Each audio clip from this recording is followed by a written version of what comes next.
কেন তুমি ভিআইপি মুসলমান? আমি দাড়ি কাটলে লজ্জা পাই, তুমি রাখতে লজ্জা পাও। তুমি রাসূলের আশিক। আমি মসজিদে না ঢুকলে লজ্জা, তুমি ঢুকতে গেলে লজ্জা। আমি পর্দা না করলে লজ্জা, তুমি পর্দা করতে গেলে লজ্জা পাও। তুমি মুসলমান, আমিও মুসলমান, তোমাকে বয়ান করব কেন? টুপি পরো, নামাজ পড়ো, পর্দা করো। বরং বয়ান করব কেন? বয়ান তো হিন্দুদের করব, ইহুদিদের করব। ওরা আল্লাহ চিনে না, নবী চিনে না, কোরআন বুঝে না, হাদিস বুঝে না। ওদের বয়ান করার সময় নাই। মুসলমানের পেছনে ঘুরতে ঘুরতে জীবন শেষ। বাড়ি ঘরের চিন্তা নাই, শরীরের চিন্তা নাই, খাওয়া দাওয়ার চিন্তা নাই। উম্মতের পেছনে আমি একা না, 12 মাস হাজারো লাখ আলেম দৌড়াচ্ছে উম্মতের পিছনে। তাবলীগওয়ালাদের মেহনত, পীর মাশায়েখের মেহনত, জুমার খতিব ইমামদের মেহনত, উলামায়ে কেরামের মেহনত। উম্মতের নিয়ে এত ফিকির করে আলেমরা, খোদার কসম উম্মতের কল্যাণের ফিকির আর কেউ করে না। আর সব করে চান্দাবাজি আর ধান্দাবাজির জন্য। ওলামায়ে কেরাম নিঃস্বার্থভাবে উম্মতের নিয়ে কল্যাণের যেই চিন্তা করে, এই চিন্তা কেউ করে না। সব স্বার্থপর। সব কি? এখানে অনেক শিক্ষিত মানুষ, বুঝা শুনা জবাব দিয়েন। ইসলামে রাজনীতি নাই, এজন্য রাজনীতির ওয়াজ করা যাবে না। কি ভাই? সব দিক থেকে ইসলাম কমপ্লিট, রাষ্ট্রনীতির বেলায় ইসলাম আনকমপ্লিট। সব সমাধান ইসলাম বা কোরআনে আছে, রাষ্ট্রের ব্যাপারে সমাধান ইসলাম কোরআনে নাই। এদিক থেকে কোরআন শরীফ দুর্বল। কি ও চালাক বাঙালি, বলো কোরআন দুর্বল? তো কেন বলো রাষ্ট্রের কথা নাই? সুলাইমান নবী রাষ্ট্র পরিচালনা করেন নাই? সত্য কথা বলেন, মানেন আর না মানেন? ইউসুফ নবী মিশরের অর্থমন্ত্রী ছিলেন না? এ ঘটনা কি কোরআনে নাই? রহমতের নবী রাষ্ট্র পরিচালনা করেন নাই? আবু বকর, ওমর, ওসমান, আলী সহ এরা কি করেন নাই? তাহলে কেন বলো ইসলামে রাজনীতি নাই? যদি বলো 1 মিনিটের জন্য মেনে নিয়ে বলবো, ওয়াজের প্যান্ডেলে যদি বক্তা রাজনীতির বয়ান করতে না পারে, তো রাজনীতির নেতা হইয়া বক্তব্য দেওয়া হয় কেন? নিজের বেলায় কুরু কুরু, অন্যের বেলায় মাকরু। এখান থেকে মুমিনকে বেরিয়ে আসতে হবে। দুনিয়ার সবাই করে পচা রাজনীতি, আল্লাহর রাসূল শিখাইছেন পবিত্র রাজনীতি। কেমন পবিত্র? মালিক যেই প্লেটে খাবে, গোলাম সে একই প্লেটে খাবে। কর্মচারীর ঘাম ঝরার আগে বেতন দাও। আর পচা রাজনীতি কি কয়? বেতন বন্ধ মিছিল করবি, পুলিশের পিডা খাবি, তারপরে হাফ পাবি। এলো পচা রাজনীতি। ইমাম সাহেব ইমামতি করবেন, কোন রাজনীতি করা যাবে না, দল করা যাবে না। যদি এটাই সত্য হয়, তাহলে কমিটির মধ্যেও কোন রাজনীতির ব্যক্তি থাকতে পারবে না। কি বৈষম্য বিরোধী? কই এই চালাকি কত! হ্যাঁ, বর্তমানে ওলামায়ে কেরামদের মধ্যে বাংলাদেশে এখনো জনগণের দায়িত্ব নিয়ে আছে না নাই? চেয়ারম্যান আছে না? খবর নিয়ে দেখেন, মনে হয় যেন তারা দুনিয়াতেই বেহেশতের ঘ্রাণ পাইতেছে। আলেম ওলামারা উম্মতের দায়িত্ব নিলে কিছু হোক বা না হোক, উম্মতের উপরে জুলুম হবে না। আল্লাহ হেদায়েত দান করুন। ভাইরা আমার, তবে কপাল বড় খারাপ। সেদিন ওই উমরা সফরে রিয়াদের বাংলাদেশি প্রবাসীদের বলে আসলাম, বাবারা, বাংলাদেশে এমন এক সুযোগ আইছে যা জীবনে আয়নায় আর আসবে কিনা জানা নেই। আমি বললাম, যতটা খুশি এর থেকে আরো কঠিন হালাত। আগে যত দোয়া করছেন এর থেকে বেশি করেন। আরো বেশি দোয়া করেন, কারণ মানুষ খুশিতে অন্যায় বেশি করে, বেপরোয়া হয়ে যায়, কথার ব্যালেন্স থাকে না, চলাফেরার ব্যালেন্স থাকে না। আপনাদের বেশি দোয়া করা উচিত উলামায়ে কেরাম এক হওয়ার জন্য, বেশি দোয়া করা উচিত। এক হয় না কেন? আপনাদের কারণে। আপনারা দোষ দেন না আমগো, আসল ভেজাল আপনাদের মধ্যে। ফেসবুকে আলেমদের বিরুদ্ধে লেখালেখি যেদিন বন্ধ হবে, সেদিন ওলামায়ে কেরাম এক ময়দানে আসবে। ওলামায়ে কেরামের বিরুদ্ধে পরস্পরে লেখালেখি ফেসবুকে যতদিন বন্ধ হবে না, ততদিন এই জাতির কপাল খুলবে না। আর আপনি বিসমিল্লাহ পারেন না, আউযুবিল্লাহ পারেন না, আলেমের বিরুদ্ধে আপনি কলম ধরেন, এত বড় দুঃসাহস আর বেয়াদবি করার সাহস আপনাকে কে দিয়েছে? আমি তো সারা বাংলাদেশে বলি, বুক ফুলায় বলি, যারা আলেমের বিরুদ্ধে লেখে ওরা মা বাবার অভিশপ্ত সন্তান, ওরা মা বাবার সুসন্তান নয়। আল্লাহ হেদায়েত দান করুন।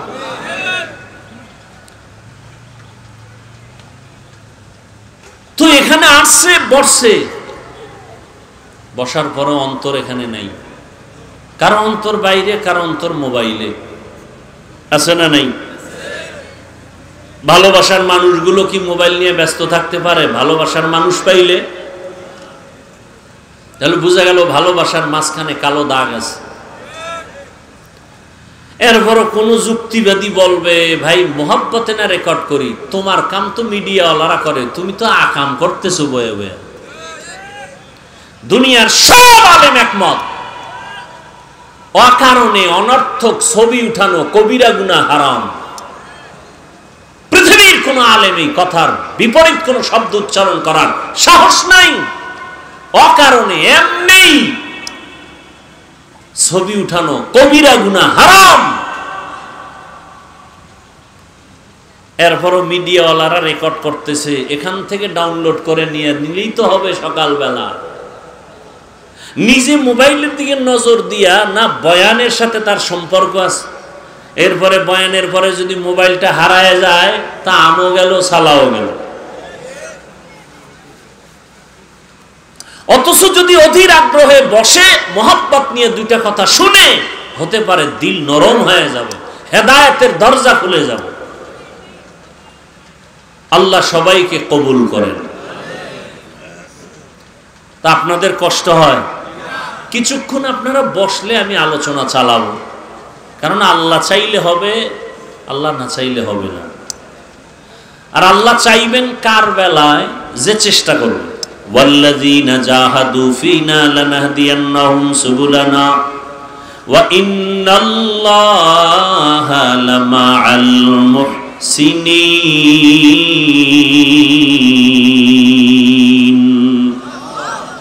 আল্লাহ তাআলা বলেন, যারা চেষ্টা করে আমাকে পাওয়ার জন্য, আমি আল্লাহ তার সামনে অনেকগুলো রাস্তা খুলে দেই।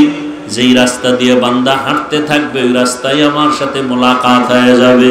ইয়া ইলাহি মুঝসে মুঝকো দূর কর, তাকে দেখো মুঝ মে তুঝকো এক নজর। ইয়া ইলাহি তু মেরা মাবুদ হে, ইয়া ইলাহি তু মেরা মাশুক হে। আপনারা কোরআনের বাগানে আসছেন, বেলুন কেনেন কেন? বাড়ি যাওয়ার সময় বেলুন ঝুলাইতে ঝুলাইতে কেউ প্লাস্টিকের মাছ কিনা যায়। ম্যাডাম যদি বলে ওয়াজে গিয়া পাইলা কি, বলে যে মোনাজাতে বেলুন কবুল হয়ে গেছে। বেলুন নিয়ে আস, প্লাস্টিকের মাছ নিয়ে আস। আর একদল আল্লাহর বান্দার সংখ্যায় যদিও কম, দুই একজন আল্লাহর গোলাম জীবনে ঘরে যাইয়া সালাম দেয় না। আজকে বাড়ির দরওয়াজায় গিয়া সালাম দিল, আসসালামু আলাইকুম ইয়া আহলাল বাইত। রহমতের নবী বলেন, যারা ঘরে ঢোকার সময় উঁচু কণ্ঠে সালাম দেয়, আল্লাহর ফেরেশতা দিয়া আল্লাহ ওই বাড়ি পাহারাদারের ব্যবস্থা করে দেয়। তুকু যাও সুন্নতে আহমদ কো জাবা মুহাম্মদ কে বুয়াদ নিসবত তোরা। মান আহাব্বা সুন্নতি কওলে রাসূল মাজদায়ে কানা মাই হাম কুন কবুল। যারা আসছেন বসছেন মাইকের আওয়াজ শুনতেছেন, আল্লাহ সবাইকে আজকের এই বেহেশতের বাগানে হেদায়েতের ময়দানে কবুল করেন। যে সূরাটা আমি পড়েছি তরজমাটা বলবো, হাদিসের তরজমা, এরপরে সময় থাকলে আপনারা দিলে ব্যাখ্যা। ওয়াল আসর, আসরের শপথ, ইন্নাল ইনসানা লাফি খুসর, নিশ্চয়ই পৃথিবীর সমস্ত মানুষগুলো ক্ষতিগ্রস্ত, জাহান্নামী, ইল্লাল্লাযীনা আমানু, কিন্তু যারা ঈমান আনয়ন করবেন, ওয়া আমিলুস সালিহাত, আমলে সালেহ করবেন, ওয়া তাওয়াসাউ বিল হক, ঈমান আমলের দাওয়াত অন্যকে দিবে, ওয়া তাওয়াসাউ বিস সবর, ঈমান আমলের বিরোধিতাকারীদের বাধা দিতে গিয়ে সবর ইখতিয়ার করবে। এই গুণে গুণান্বিতরা জাহান্নামে যাবে না, ক্ষতিগ্রস্ত হবে না। রহমতের নবী বলেন, কুল্লু উম্মতি ইয়াদখুলুনাল জান্নাতা ইল্লা মান আবা, সব উম্মত জান্নাতে যাবে, যারা আমি নবীকে মানে না তারা আমার জান্নাতে যাবে না। কিলা মান আবা, সাহাবায়ে কেরামদের থেকে প্রশ্ন করা হলো, রহমতের নবী আপনাকে মানে না, অস্বীকার করে, তারা কারা? ক্বালা মান আতাআনি দাখালাল জান্নাহ ওয়া মান আসানি ফাকাদ আবা। রহমতের নবী বলেন, যারা আমার অনুসরণ করবে তারা জান্নাতে যাবে, আর যারা আমার বিরোধিতা করবে তারা আমাকে অস্বীকারী হিসাবে জাহান্নামে যাবে। রহমতের নবী বলেন সব উম্মত জান্নাতে যাবে। হাদিসের তরজমা শেষ, আয়াতের সূরার তরজমা শেষ। হাদিস নিয়ে 2-4 মিনিট কথা, এরপরে সূরাটা নিয়ে কিছু কথা। হাদিসে নবী বললেন সব উম্মত জান্নাতে যাবে, একজনও বাদ নাই। কথা শেষ না কিন্তু আছে? কিন্তু আছে। নবী বলেন যারা আমাকে মানে না তারা না। সাহাবায়ে কেরামদের মধ্যে কেউ বললেন, ইয়া রাসূলুল্লাহ আপনাকে মানে না তারা কারা? খুব খেয়াল করবেন, সাহাবায়ে কেরামরা প্রশ্ন করা মাত্র রহমতের নবী বলেন, যারা আমার অনুসরণ করবে তারা জান্নাতে যাবে, আর যারা আমার বিরোধিতা করবে তারা আমাকে না মানার কারণে জাহান্নামে যাবে। নবীজি জবাব দিলেন, যারা আমার অনুসরণ করবে তারা জান্নাতি। এই কথার দ্বারা বোঝা যায় যারা নবীর অনুসরণ করবে না তারা কি? জাহান্নামী। কিন্তু হাকিকতে কথাটা এমন না যে রাসূলের অনুসরণ করবে সে জান্নাতি, যে অনুসরণ করবে না সে জাহান্নামী। কথাটা এমন না। কেমন? যে রাসূলের অনুসরণ করবে সে জান্নাতি, আর যে বিরোধিতা করবে সে জাহান্নামী। তাহলে অনুসরণ না করা আর বিরোধিতা করা এটা এক না। যেমন এই প্যান্ডেলে বহু আল্লাহর বান্দা আছে, আমি যদি ডান দিক থেকে একজন যুবককে জিজ্ঞাসা করি, এই যুবক তুমি নামাজ পড়ো না কেন? যুবক বলে, হুজুর নামাজ দরকার, চেষ্টা করি পারি না, দোয়া করবেন। কি বোঝা গেল? সে নামাজ না পড়লেও অন্তরে আগ্রহ আছে না নাই? তাহলে সে কি রাসূলের দুশমন? না। বাম দিক থেকে যদি একটা যুবকের জিজ্ঞাসা করি, বাবা নামাজ আদায় করো না কেন? কবে নামাজ না পড়লে অসুবিধা কি? এরকম আল্লাহর আশেক নাই? বলে নামাজ না পড়লে অসুবিধা কি? কি বুঝলেন? তার কথা আগ্রহ আছে? আগ্রহ নাই, বরং অনীহা। অতএব নবীর অনুসরণ করে না এরা জাহান্নামে যাবে, কথাটা এমন না, বরং বিরোধিতা যারা করে তারা জাহান্নামে যাবে। একজনে নামাজ পড়ে না আর একজন নামাজ পছন্দ করে না, দুইজন কি এক? যে নামাজ পড়ে না সে মুমিন, যে নামাজ পছন্দ করে না সে বেঈমান। যে টুপি পরে না সে মুমিন, যে টুপি পছন্দ করে না নবীর আদর্শের বেঈমান। যে হালাল মতো চলে না সে মুমিন, কিন্তু যে হালালটাকে পছন্দ করে না সে বেঈমান। যে আল্লাহর কোরআনের রাজনীতি করে না মুমিন, কিন্তু ইসলামের রাজনীতি নাই যদি বলে বেঈমান। ব্যবধান আছে না নাই? এটা বুঝারও তো মাথা নাই, মেমোরি নষ্ট হয়ে আছে আমাদের। ইসলামী রাজনীতি না করা আর অপছন্দ করা এক না। আল্লাহ বুঝার তৌফিক দান করেন।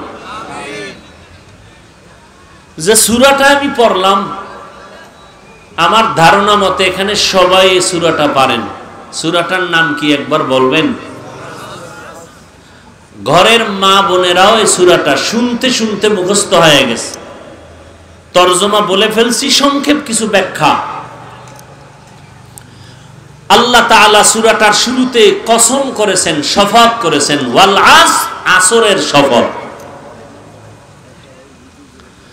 আল্লাহ শপথ করলেন কেন? শুধু এখানে না, অনেক জায়গায়। ওয়াত্তিনি ওয়াজ-যাইতুন ওয়া তুরি সিনিন ওয়া হাযাল বালাদিল আমিন।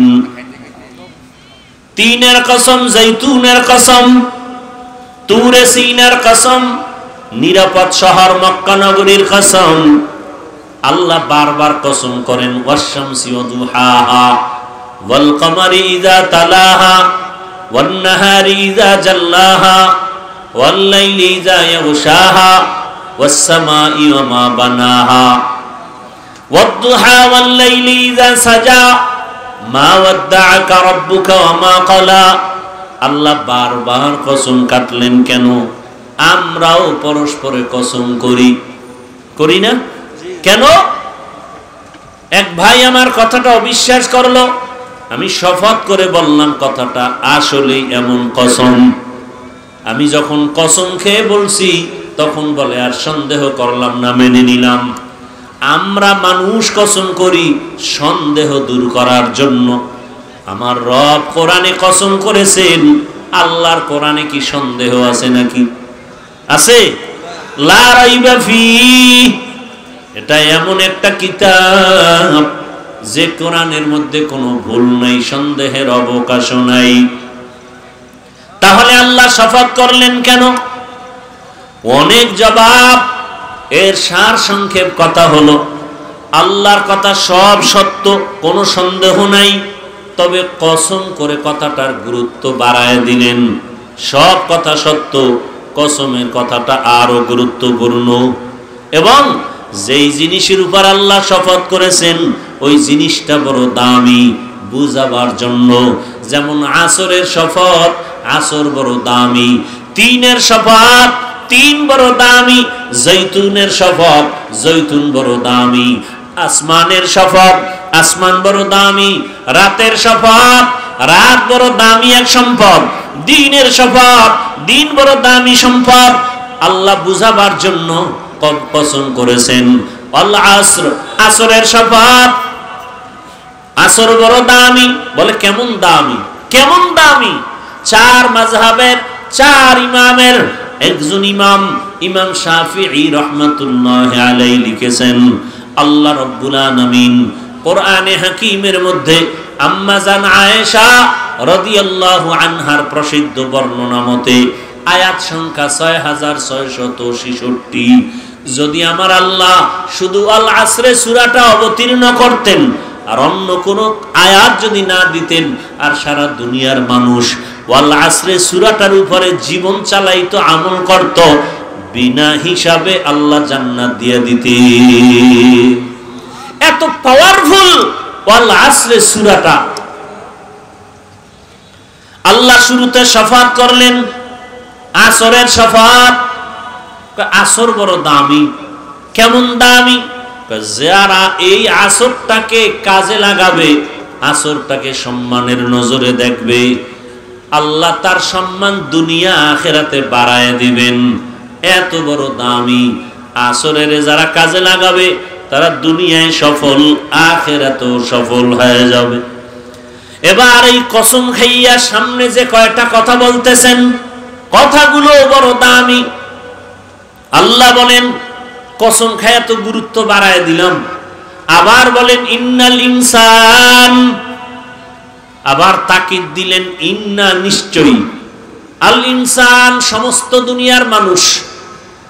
আবার লাফি লাম তাকিদ, সব দুনিয়ার মানুষ অবশ্যই ক্ষতির মধ্যে জাহান্নামী। কথা কার? শপথ করে আল্লাহ বললেন সব মানুষ অবশ্যই জাহান্নামী, ক্ষতিগ্রস্ত। কথা শেষ না সামনে আরো আছে? আল্লাহ বলেন কিন্তু নামের ব্রেক লাগায় দিলাম, ইল্লা, দুনিয়ার সব মানুষ জাহান্নামে যাবে, কিন্তু কিন্তু বলে আল্লাহ বলেন যাদের মধ্যে 4 গুণ পাওয়া যাবে তারা জাহান্নামী না। কয় গুণ? ইল্লাল্লাযীনা আমানু ওয়া আমিলুস সালিহাত ওয়া তাওয়াসাউ বিল হক ওয়া তাওয়াসাউ বিস সবর। এই 4 গুণওয়ালা মানুষ জাহান্নামে যাবে না, বরং তারা বিনা হিসাবে জান্নাতে যাবে। আতিনা ফি দারে দুনিয়া না হাসান, আতিনা ফি দারে উকবা না হাসান, ইয়া গিয়াসাল মুস্তাগীসিন ইহদিনা লফতিখারা বিল উলুমে ওয়াল গিনা। হর গোরি দে নেको तू तैयार है, जो न मांगे उससे तू बेजार है। 4 গুণওয়ালারা জাহান্নামী না। এর মধ্যে প্রথম গুণ যাদের থাকবে ঈমান, দ্বিতীয় গুণ যারা ঈমান আনার পরে নেক আমল করবে। এই 2টা গুণ, ঈমান আর আমল। বদ আমল না নেক আমল? ঈমান আর নেক আমল। এরপরের 2 গুণ ঈমান আর আমলের দাওয়াত অন্যকে দেওয়া, 3 নাম্বার গুণ। 4 ঈমান আমলের যারা বিরোধিতা করে তাদের বাধা দিতে গিয়া ধৈর্য ধারণ করা। প্রথম 2 গুণ ঈমান আর আমল, এই 2 গুণ হলো আল্লাহর হক। কার হক? বাকি 2 গুণ বান্দার হক। আপনারা ওয়াজে অনেক আগের থেকেই শুনে থাকবেন, আল্লাহর হক যদি ঘাটতি থাকে আল্লাহ ক্ষমা দিয়ে দিবেন, বান্দার হক যদি নষ্ট হয়ে থাকে বান্দা ক্ষমা না দিলে আল্লাহ ক্ষমা দিবেন না। আল-আসর সূরাটা যে ইমাম শাফিঈ রাহমাতুল্লাহ আলাইহি বলছেন যে এটা মানলে আমল করলে বিনা হিসাবে জান্নাতে যাবে, পাওয়ারফুল একটা সূরা।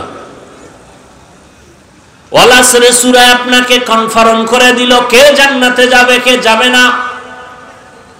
4 গুণওয়ালারা জান্নাতে যাবে, বিনা হিসাবে কোনো হিসাব নাই, বিনা হিসাবে। ওই 4 গুণের প্রথম 2 গুণ আল্লাহর হক, ঈমান আর আমল। এখন আমাদের এই 2 গুণে কি জান্নাতে যাওয়া যাবে না কয় গুণ লাগবে? 4 গুণ। এর মধ্যে প্রথম 2 গুণ যাদের আছে, ঈমানও আছে, আল্লাহ মানি, নবী মানি, কোরআন মানি, হাদিস মানি, কিয়ামত মানি, আমাদের ঈমান আছে। এবার আমল, টুকটাক আমলও করি।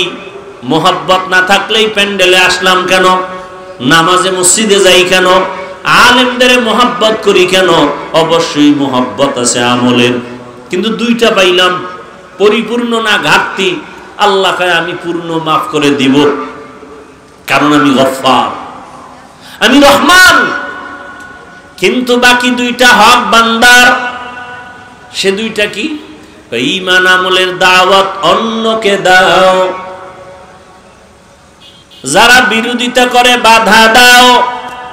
এটার নাম তা'মুরুনা বিল মা'রুফ ওয়া তানহাউনা আনিল মুনকার। কুনতুম খায়রা উম্মাতিন উখরিজাত লিন-নাসি তা'মুরুনা বিল মা'রুফ ওয়া তানহাউনা আনিল মুনকার ওয়া তু'মিনুনা বিল্লাহ। রহমতের নবীর উম্মত শ্রেষ্ঠ কেন?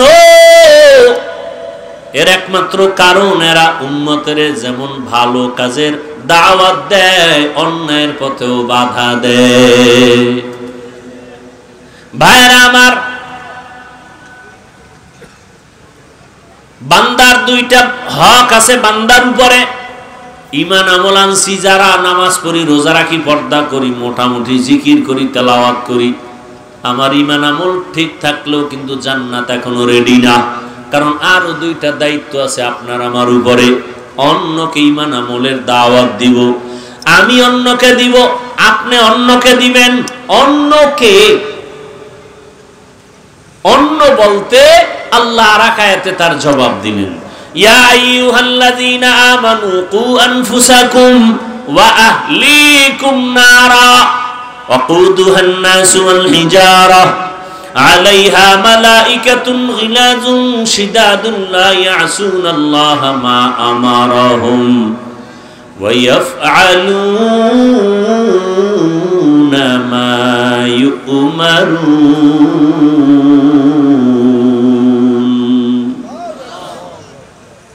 আল্লাহ বলেন, মুমিন জাহান্নামের আগুন থেকে আগে নিজেকে বাঁচাও, পরে আহালকে বাঁচাও। তাহলে আমি ঈমান আমল দিয়া জাহান্নাম থেকে বাঁচার পরে আমার দ্বিতীয় দায়িত্ব কি? আহালকে বাঁচানো। তাহলে ঈমান আমলের দাওয়াত অন্যকে দেওয়ার মানে হলো আহালকে দিব। এবার আপনার আহালকে, আমার আহালকে, প্রত্যেকজন ব্যক্তি হিসাবে আমি যদি স্বামী হই, স্ত্রী আমার আহাল। আমি যদি আলেম হই, উম্মত আমার আহাল। আমি যদি বাবা হই, সন্তান আমার আহাল। আমি যদি মসজিদের ইমাম খতিব হই, মুসল্লিরা আমার আহাল। আমি যদি ছাত্র ছাত্রীদের শিক্ষক বা শিক্ষিকা হই, আমি ছাত্রদের জন্য আমি দায়িত্বশীল, ছাত্র আমার আহাল। অতএব প্রত্যেক মা বাবা আগে জাহান্নাম থেকে নিজেকে বাঁচাইও, এরপরে দায়িত্ব তোমার সন্তানকে বাঁচাও। ঈমান আমল নিজে ঠিক করলে হবে না, সন্তানকে ঈমান আমলওয়ালা বানাও। বিরোধিতা করলে বাধা দাও। নিজে নামাজ পড়ো, সন্তানেরও দাওয়াত দাও। স্বামী হইয়া নামাজ পড়ো, স্ত্রীকে নামাজের দাওয়াত দাও। রহমতের নবী বলেন, কেউ যদি রাতের বেলা ঘুমায়, এশার নামাজ পড়ে, আবার যদি ঘুম থেকে উঠিয়া ফজরের নামাজ আদায় করতে গিয়া স্বামী আগে উঠছে, স্ত্রীকে পরে উঠাইছে, তাহলে স্ত্রীর নামাজের সওয়াবও স্বামী পেয়ে যাবে। আবার যদি স্ত্রী আগে উঠে যায়, উঠিয়া যদি তিনি স্বামীকে আগে উঠায়, স্বামীর আমলের সওয়াবও স্ত্রী পাবে। নবী বলেন, বান্দা এশার নামাজ পড়ে ঘুমাইয়া ফজরে উঠে যদি আবার নামাজ আদায় করে, ঘুমের মধ্যে যেই সময়টা ব্যয় হবে, এটাও নেকের পাল্লায় ওজন করা হবে। ঘুমটাও ইবাদত। কার জন্য? যে ব্যক্তি ঘুমটাকে ইবাদত বানায়, নামাজ নাই, রোজা নাই, ঘুম ইবাদত হবে না। এশার নামাজ পড়ে ঘুমাবে, ঘুম থেকে উঠিয়া আবার ফজরের নামাজ আদায় করবে। রহমতের নবী বলেন, ঘুমের মাঝে যেই সময় কাটাইলো, ওই সময়টা আল্লাহ নেকের পাল্লায় ওজন দিয়ে দিবে। ভাইরা আমার, তাহলে জাহান্নাম থেকে নিজে বাঁচো, আহালকে বাঁচাও। প্রত্যেক মা বাবা নিজে নামাজ পড়লে হবে না, সন্তানকে নামাজের দাওয়াত দিতে হবে। নিজে পর্দা করলে হবে না, সন্তানকে পর্দার দাওয়াত দিতে হবে। বিরোধিতা করলে বাধা প্রদান করতে হবে। বাধাটা কেমনে দিবেন, এটারও নিয়ম পদ্ধতি আমার রাসূল শিখায় গেছেন। এর নবীর আশিক উম্মতের দল, দুনিয়ার রং তামাশায় তো কম দৌড়াইলা না। তোমার আমার আপনজন চোখের সামনে দেখলাম টাকার বাহাদুরি, ক্ষমতার বাহাদুরি